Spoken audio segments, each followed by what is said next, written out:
The antenna shouldn't have worked. February 11th, 1942. Somewhere in the dense, rain-choked jungles of northern Australia, near the coastal town of Townsville, a young Army Signal Corps technician named Private Edward Harlow stared at the twisted wreckage of what had once been a carefully calibrated radio mast. The cyclone that had torn through the makeshift base 3 nights earlier had snapped the 40-foot tower like a matchstick, leaving behind a mangled skeleton of aluminum tubing and copper wire that now lay half-buried in red mud.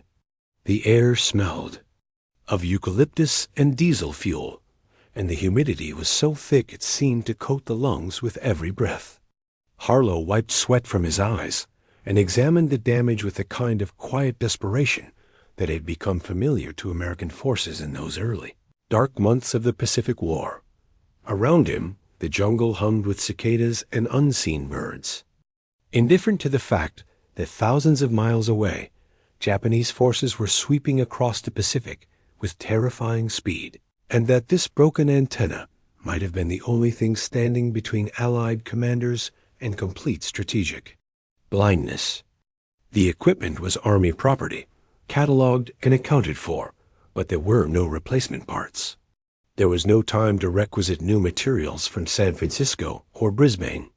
The supply lines that had once seemed limitless now stretched thin across an ocean that had become a Japanese lake. Wake Island had fallen. Guam had fallen. Hong Kong, Manila, Singapore, all fallen. General MacArthur had evacuated the Philippines only weeks before, leaving behind the doomed garrison at Corregidor with a promise to return that sounded increasingly hollow as Japanese bombers ranged freely across the Southwest Pacific. In Washington, in the war rooms beneath the streets where men studied maps by lamplight, there was a terrible awareness growing. America was fighting blind. The Japanese fleet moved like a phantom across thousands of miles of empty ocean, appearing suddenly to strike at undefended targets, then vanishing again into the vast blue anonymity of the Pacific. American commanders had radar, but radar only worked within a limited range. They had reconnaissance aircraft, but reconnaissance aircraft could only cover so much territory, and too many of them never came back. What they needed desperately, urgently, was something that could reach farther, listen deeper, penetrate the silence that surrounded the enemy like armor. That broken antenna, that twisted piece of military surplus lying in Australian mud, was about to become that something. But not in the way anyone expected. Private Harlow didn't know he was making history when he began jury-rigging the damaged mast back together. He only knew that Captain James Mallory, the unit commander, had given him 3 days to get communications restored, and that failure wasn't an option. The Signal Intelligence Service, the shadowy organization that would later evolve into the National Security Agency, had stationed a listening post at this remote location, specifically because of its position relative to Japanese-held territory. The mathematics of radio propagation suggested that signals bouncing off the ionosphere might be intercepted here, decoded, analyzed, but only if the equipment functioned. Only if someone could make a broken antenna receive signals it was never designed to detect. So Harlow improvised. He took the surviving sections of aluminum tubing and spliced them together with copper wire scavenged from a destroyed Australian telegraph line. He adjusted the length by instinct rather than calculation, eyeballing the proportions because the technical manuals had been lost in the storm. He grounded the base using a steel tent stake hammered 6 feet into the waterlogged earth. And when he finally connected the rebuilt antenna to the radio receiver inside the canvas tent that served as their operations center, he discovered something extraordinary. The antenna picked up everything, not just the frequencies it was designed to monitor, the standard military bands used for tactical communications, but a vast, chaotic spectrum of signals that seemed to pour in from every direction at once. Japanese naval transmissions from Rabaul, merchant shipping codes from the Dutch East Indies, weather reports from stations in the Marianas, Morse code fragments that stuttered and faded like distant heartbeats. The receiver's needle swung wildly across the dial as though possessed, and the headset crackled with a symphony of electromagnetic noise that no one had anticipated. Captain Mallory, summoned from his quarters, stood in the doorway of the tent and listened as Harlow tuned through frequency after frequency, each one yielding another fragment of intercepted Japanese communication. For a long moment, the captain said nothing. Then, quietly, he ordered the entire unit to begin recording everything they heard. Within a week, cryptanalysts in Melbourne were reading decoded Japanese messages that revealed ship movements, supply schedules, and operational plans across the Central and Southwest Pacific. Within a month, the intelligence flowing from that single improvised antenna had helped Allied commanders anticipate enemy movements in New Guinea and the Coral Sea. And within 6 months, the lessons learned from Harlow's accidental discovery would be incorporated into a network of listening stations that stretched from Alaska to New Zealand, creating an invisible web of surveillance that gave America what it had lacked since Pearl Harbor: strategic awareness. Eyes over the Pacific. Not optical eyes, but electronic ones, tuned to the whisper of radio waves that traveled thousands of miles through the sky, carrying secrets that men believed were safe in the vastness of the ocean. But the story of how a broken antenna became America's secret weapon is not simply a tale of technical ingenuity or lucky accident. It is a story about the collision between two different philosophies of war, two different understandings of what technology could achieve, and two different visions of what information meant in an age when the speed of communication had begun to outpace the speed of physical movement. The Japanese Imperial Navy, in early 1942, possessed arguably the most powerful carrier fleet in the world, battle-hardened aviators, and a string of victories that seemed to confirm their doctrine of decisive battle and aggressive expansion. What they did not possess, what they had systematically underestimated, was an appreciation for the strategic value of signals intelligence. They used codes, certainly. They employed radio communication extensively, but they operated under the assumption that the vastness of the Pacific Ocean itself provided security. That distance was a form of encryption, that no enemy could possibly monitor and decode the sheer volume of transmissions required to coordinate a far-flung empire. They were wrong. The concept of signals. Intelligence was not new in 1942. British codebreakers had been reading German communications since before the United States entered the war, exploiting weaknesses in the Enigma machine to gain insights into Wehrmacht operations across Europe and North Africa. But the Pacific theater presented unique challenges. The distances were exponentially greater. The enemy codes were different, based on Japanese language structure rather than European alphabets. And the infrastructure for interception and analysis was almost non-existent in the early months after Pearl Harbor, when American forces had been pushed back across thousands of miles of ocean and were fighting desperately just to hold a defensive perimeter. In December 1941, when Japanese aircraft struck the American fleet at anchor in Hawaii, they achieved not just tactical surprise, but strategic paralysis.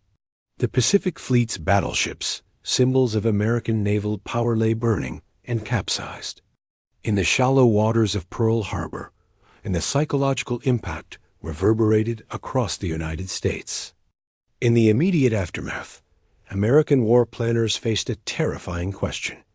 How do you fight an enemy you cannot see? The Japanese fleet had approached Pearl Harbor undetected across thousands of miles of open ocean, and after the attack, it had vanished again into the same blue immensity. There were no satellites in 1942, no global positioning systems, no real-time imagery from space. There was only ocean and more ocean, and the sickening awareness that the enemy could be anywhere. The traditional tools of naval warfare scouts. Patrols, reconnaissance flights proved inadequate against an adversary who moved with such speed and struck with such precision. American submarines prowled the waters around Japanese-held islands, but submarines could only report what they saw, and they saw only fragments. Aircraft carriers launched search planes that flew grid patterns over empty seas, burning fuel, and risking crews for glimpses of enemy task forces that might be hundreds of miles away by the time the intelligence reached headquarters. And surface ships ventured into contested waters with the constant knowledge that a Japanese carrier group could appear over the horizon at any moment, launching bombers that would arrive before any warning could be given. What America needed was a way to listen to the enemy's own communications, to intercept the radio signals that Japanese commanders used to coordinate their operations, and to decode those signals fast enough that the intelligence could be acted upon. This was the mission of the Signal Intelligence Service and its Navy counterpart, OP-20G, the cryptanalytic organizations that had been working since before the war to crack Japanese codes. By early 1942, they had achieved partial success. American codebreakers had penetrated some of the Japanese naval codes, particularly the system known as JN-25, which the Imperial Navy used for operational traffic. But penetration was not the same as mastery. The codes were complex, frequently changed, and even when a message could be decrypted, it often contained only fragments of useful information, references to locations by code name, dates given in encrypted formats, unit designations that had to be painstakingly identified through context and cross-reference. And before any message could be decrypted, it had to be intercepted. That was where the antenna came in. Radio waves are invisible, intangible, but they obey rigid physical laws. A radio transmission from a Japanese ship in the Central Pacific travels outward in all directions, weakening with distance, subject to interference from atmospheric conditions, solar radiation, and the curvature of the Earth itself. Under normal circumstances, a signal transmitted from, say, Truk Lagoon, the massive Japanese naval base in the Caroline Islands, would not reach Australia directly. The distance was too great, and the horizon of the Earth would block line-of-sight transmission. But radio waves, particularly those in the high-frequency bands used for long-distance communication, do not travel in straight lines. They bounce. They reflect off the ionosphere, the electrically charged layer of the atmosphere that begins roughly 50 miles above the Earth's surface. And when they reflect, they can travel thousands of miles beyond the visual horizon, skipping across the globe like stones across water. This phenomenon, known as ionospheric propagation or skywave transmission, was well understood in theory, but maddeningly unpredictable in practice. The ionosphere changes constantly, affected by the time of day, the season, solar activity, and even weather patterns. A frequency that worked perfectly for long-distance communication at night might be useless during the day. A transmission that could be heard clearly one week might vanish into static the next. And for the signal to be intercepted, a receiving antenna had to be tuned to the right frequency, positioned in the right location, and designed with the right length and configuration to resonate with the incoming waves. Standard military antennas in 1942 were built to exacting specifications, carefully calculated for specific frequency ranges and transmission purposes. Engineers designed them according to formulas that balanced length, diameter, and grounding resistance to achieve maximum efficiency within a narrow band. They were precision instruments, which is why, when Private Harlow began rebuilding the storm-damaged antenna at the Townsville listening post, no one expected it to perform better than the original. But improvisation, sometimes, achieves what design cannot. The rebuilt antenna was longer than regulation specifications, cobbled together from mismatched sections of tubing that created irregular impedance along its length. The copper wire used for splicing introduced capacitance that should have degraded performance. The grounding system, improvised from a tent stake, was crude by engineering standards. But when Harlow connected the whole assembly to the receiver and began scanning frequencies, the unit suddenly began picking up transmissions from ranges that shouldn't have been possible. Signals from the Marianas, more than 2,000 miles to the north. Signals from the Solomon Islands, over 1,000 miles to the east. Signals from Japanese installations that American intelligence had only suspected existed, now confirmed by their own electromagnetic emissions.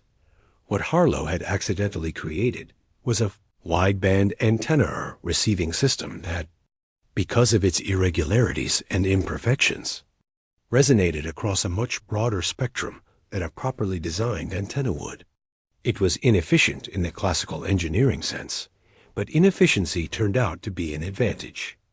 The antenna picked up frequencies it was never intended to receive, and in doing so, it captured a far more complete picture of Japanese radio traffic across the Pacific. It was as though someone trying to listen to a single conversation had accidentally opened a window onto an entire city's worth of voices, all speaking at once. Captain Mallory recognized the significance immediately. He ordered his operators to begin logging every transmission they intercepted, even those they couldn't immediately decrypt or understand. The raw intercepts were transmitted via secure landline and courier to the Cryptanalysis Center in Melbourne, where a small team of Navy codebreakers led by Lieutenant Commander Joseph Rochefort was working around the clock to penetrate Japanese naval communications. Rochefort's team had been reading fragments of JN-25 traffic since before Pearl Harbor, but they had been hampered by incomplete intercepts and insufficient signal coverage. Now, suddenly, they were receiving volumes of intercepted traffic that had been previously inaccessible. Messages that revealed ship call signs. Messages that referenced upcoming operations. Messages that, when pieced together with other intelligence, began to form a coherent picture of Japanese intentions. The intelligence picture began to change. American commanders, who had been reacting defensively to Japanese moves, began to anticipate them. When the Japanese launched an operation to seize Port Moresby in New Guinea, American intelligence had advance warning because the Townsville antenna had intercepted preparatory communications. When the Imperial Navy assembled a carrier strike force for what would become the Battle of the Coral Sea in May 1942, American cryptanalysts were able to piece together the enemy's plan because they had intercepted the orders. The battle itself was tactically ambiguous. Both sides took losses, but strategically, it was a turning point. The Japanese operation was turned back, and for the first time since Pearl Harbor, American forces had successfully anticipated and thwarted a major Japanese offensive. And it had been possible because a broken antenna in the Australian jungle had given American intelligence eyes where there had been none. The Japanese did not understand what was happening. From their perspective, the string of setbacks that began in the spring of 1942, the failure to take Port Moresby, the costly stalemate at Coral Sea, and then the catastrophic defeat at Midway seemed like a run of bad luck, or perhaps evidence of American tactical brilliance. They did not suspect that their own communications were being systematically intercepted and decoded. They did not believe it was possible. The Imperial Navy had placed its faith in the strength of its codes, in the complexity of the Japanese language, and in the sheer volume of radio traffic that they generated. Surely, they reasoned, no enemy could possibly intercept, decrypt, and analyze the thousands of messages transmitted daily across the vast expanse of the Pacific. The ocean was too big. The task was too monumental. But they had underestimated American abundance. This is the recurring theme that runs through nearly every aspect of the Pacific War. The hidden advantage that manifested in 1,000 different forms. The Japanese military planned for a war of limited resources, where every ship, every aircraft, every gallon of fuel had to be carefully husbanded and strategically deployed. They had prepared for a conflict where quality and fighting spirit would overcome quantitative disadvantages, where a smaller but more disciplined force could defeat a larger but less committed enemy. What they had not prepared for was an adversary that could simply outproduce them on every front, not just in ships and planes and tanks, but in the invisible infrastructure of intelligence, communication, and information processing. The network of listening stations that grew from the Townsville antenna's success was staggering in its scale. By mid-1942, the United States had established intercept stations from Dutch Harbor in Alaska to Wellington in New Zealand. From Hawaii to the Australian outback, each one equipped with multiple antennas tuned to different frequencies, each one staffed by operators who worked in shifts around the clock, transcribing Japanese Morse code transmissions and forwarding them to cryptanalysis centers. The volume of intercepted traffic was immense, thousands of messages per day, and the on-the-phone infrastructure required to process it all was equally vast. Cryptanalysts, translators, analysts, clerks, typists, couriers, an entire invisible army dedicated to the single task of reading the enemy's mail, and America had the resources to build it. The personnel trained at hastily established schools in Washington and San Francisco. The equipment manufactured at factories that had retooled from civilian production to military output. The time bought with the blood of sailors and Marines who held defensive perimeters while the intelligence infrastructure matured. The Japanese had assumed that distance and code complexity would protect their communications. They had not accounted for an enemy with the economic capacity to simply brute force the problem, to throw enough resources at signals intelligence that even partial success would yield strategic advantage. The Japanese military system, by contrast, was hierarchical and centralized, optimized for coordination and control rather than flexibility and innovation. It excelled at executing complex operations according to carefully prepared plans, and in the early months of the Pacific War, this approach yielded spectacular successes. But when plans failed, when circumstances changed, when improvisation was required, the system struggled. Japanese commanders were reluctant to deviate from established doctrine. Subordinates were reluctant to act without explicit orders, and the culture of conformity discouraged the kind of field expedient problem-solving that characterized American operations. This was not a matter of intelligence or courage. Japanese officers and soldiers were as intelligent and brave as any in the world, but of systemic flexibility. The American military machine, for all its inefficiencies and organizational chaos, was better adapted to the chaos of modern war, precisely because it was less rigidly controlled. The broken antenna, then, was more than a piece of equipment. It was a microcosm of the two systems at war. On one side, a rigid, carefully designed structure that had been optimized for a specific purpose and failed when conditions changed. On the other side, a chaotic, improvised solution that violated design principles but succeeded because it adapted to reality. The antenna that shouldn't have worked became the antenna that worked best, and in doing so, it illustrated a principle that would prove true across every theater of the Second World War, that adaptability and abundance could triumph over precision and discipline. The lessons learned from the Townsville listening post rippled outward through the American intelligence community. Signal Corps officers studying the reports from Australia began to question their own assumptions about antenna design and signal propagation. If an imperfect antenna could outperform a regulation design under certain conditions, then perhaps there were other aspects of signals, intelligence infrastructure, that could be improved through experimentation rather than adherence to established doctrine. This led to a series of innovations: directional antennas that could be steered to focus on specific regions, arrays of antennas working in concert to filter out background noise, receivers tuned to exploit quirks in atmospheric propagation that had been previously overlooked. At the same time, the success of signals intelligence in the Pacific encouraged investment in cryptanalysis.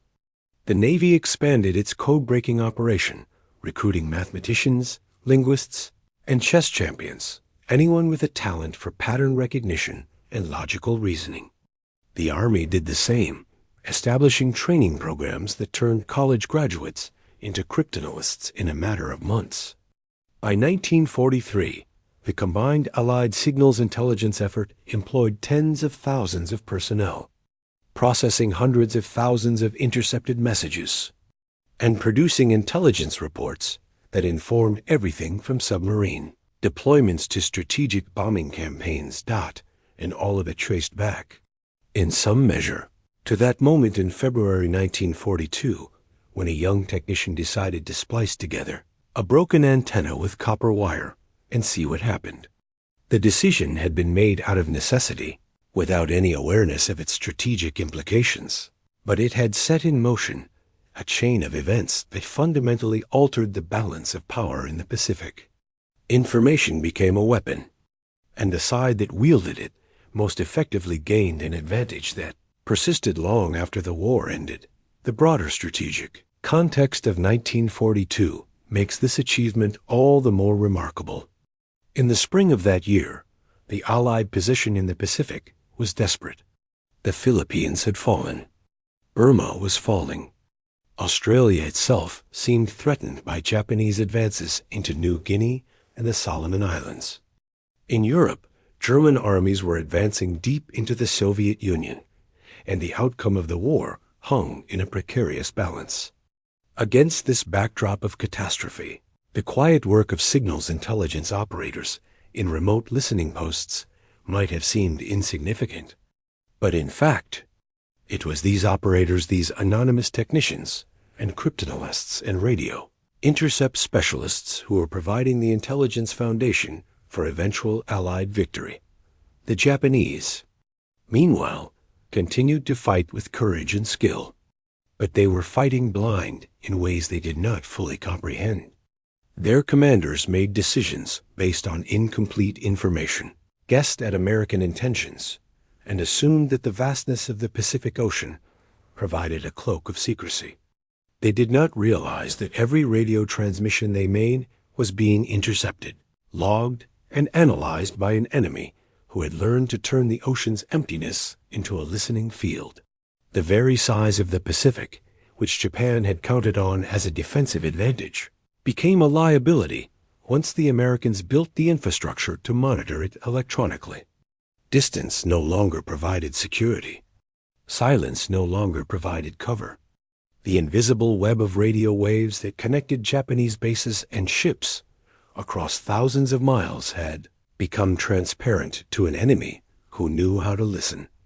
In the end, the story of the broken antenna is a story about transformation. It is about how an instrument of communication became an instrument of surveillance, about how a piece of damaged equipment became more valuable than a fleet of warships, about how improvisation and necessity generated innovations that would shape military intelligence for generations. But it is also a story about the nature of war itself, and how the character of conflict was changing in ways that many combatants did not yet understand. The wars of the past had been decided by visible forces, armies that marched across landscapes, navies that clashed on the open sea, fortresses that stood or fell under siege. The War of 1942 was still decided by such forces, but increasingly it was also being decided by invisible ones, by radio waves propagating through the ionosphere, by cryptanalysts working in basements, by intelligence reports transmitted through secure channels to commanders, who made decisions based on information the enemy did not know they had revealed. This was the birth of modern information warfare, and it was happening in real time, improvised and refined through trial and error by people who were making up the rules as they went along. Private Harlow's antenna was a symbol of this new kind of warfare. It was not designed by experts in laboratories. It was not built according to blueprints approved by committees. It was cobbled together in a jungle by a technician who needed it to work and didn't have time to wait for proper materials. And because it worked, because Necessity and ingenuity combined to produce something that exceeded expectations. It became part of the foundation upon which American victory was built. Soldiers and sailors who fought in the Pacific never saw the antenna. They never knew that their victories were made possible, in part, by signals intelligence derived from improvised equipment operated by anonymous technicians thousands of miles away. They experienced the war as a series of battles: Guadalcanal, Tarawa, Saipan, Leyte Gulf. They saw the enemy as ships on the horizon, aircraft overhead, soldiers in jungle foxholes. They did not see the invisible war of electrons and cryptography that preceded every battle, that shaped the strategic decisions that sent them into combat in the first place. But the commanders knew. Admiral Nimitz knew. General MacArthur knew. The intelligence officers who briefed them knew. They understood that the war they were fighting was not simply a contest of materiel and firepower, but a contest of information and understanding. And they knew that the side which could see farther, which could anticipate enemy moves before they were made, which could turn the enemy's own communications into a strategic liability, held an advantage that was difficult to quantify, but impossible to overstate. That the Japanese discovered this truth too late. By the time they began to suspect that their codes were compromised, the strategic momentum of the war had already shifted. American forces were advancing across the Central Pacific, capturing island after island, moving inexorably toward the Japanese home islands. Each advance was supported by intelligence that revealed enemy dispositions, supply routes, and defensive plans.